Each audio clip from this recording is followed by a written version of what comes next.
నమస్తే welcome to Dootha media. Hydraa ఇటీవలి కాలంలో రెండు తెలుగు రాష్ట్రాల్లో ఎక్కువగా వినిపించిన పేరు.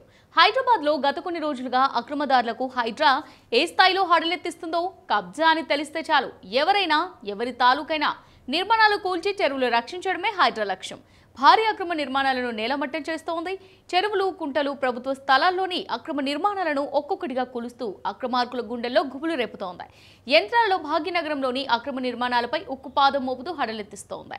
తెల్లవారుజామునే కూల్చివేతలు ప్రారంభిస్తోంది. 2-3 రోజులైనా సరే భవనాలను కూల్చాకే వెళ్తుంది. మొన్న ప్రగతినగర్ ఎర్రకుంట, నిన్న మాదాపూర్లోని ఎన్ కన్వెన్షన్లో భారీ నిర్మాణాలు నేల కూల్చేదాకా పట్టు వీడడం లేదు. కొన్నేళ్లుగా చూస్తే అధికారులు అక్రమ కూల్చివేతలు పాక్షికంగా చేపట్టేవారు. ప్రస్తుతం హైడ్రా అందుకు భిన్నంగా వ్యవహరిస్తుంది. ఎంతటి నిర్మాణాలైనా సరే అధికారులు పూర్తిగా నేలమట్టం చేస్తున్నారు. ఇలా ఆక్రమణలకు సంబంధించి జాబితాను సిద్ధం చేసిన హైడ్రా కమిషనర్ రంగనాథ్ ఒక్కొక్కడిగా నేలమట్టం చేస్తూ కబ్జాదారుల గుండెలో వణుకు పుట్టించారు. ఎక్కడ ఎప్పుడు కూల్చివేతలు మొదలు పెడతారో తెలియక సతమతమైపోతున్నారు. నిబంధనలు అతిక్రమించి కట్టిన కట్టడాలపై ఉక్కుపాదం మోపుతున్నారు. హైడ్రా నుంచి ముందస్తు సమాచారం బయటకు పోకుండా హైడ్రా కమిషనర్ రంగనాథ్ జాగ్రత్త పడుతున్నారు. అక్రమ నిర్మాణదారులకే కాదు నిబంధనలకు నీళ్లొద్దిన అధికారులకు కూడా హైడ్రా సెగ తగిలింది. హైడ్రా గత 2 నెలలుగా చెరువులు, ఎఫ్టీఎల్ బఫర్ జోన్లలో అక్రమ నిర్మాణాలను కూల్చివేస్తోంది.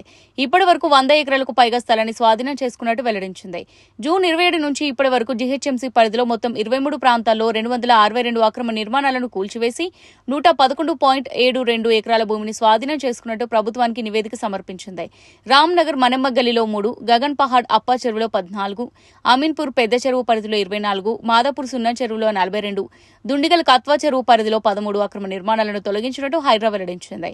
అత్యధికంగా అమీన్పూర్లో 51 ఎకరాలు, మాదాపూర్ సున్నం చెరువు పరిధిలో 10 ఎకరాల ప్రభుత్వ స్థలాన్ని స్వాధీనం చేసుకున్నట్టు పేర్కొంది. రాబోయే రోజుల్లో మరిన్ని అక్రమ నిర్మాణాలను కూల్చివేసేందుకు హైడ్రా సిద్ధమైంది.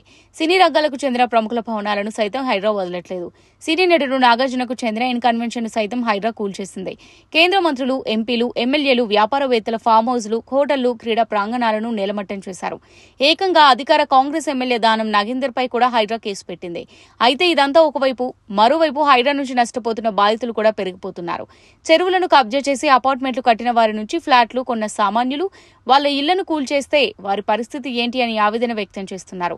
మరి ఈ హైడ్రాతో హైదరాబాద్ గతిని మారుతుందా లేదా చూడాలి.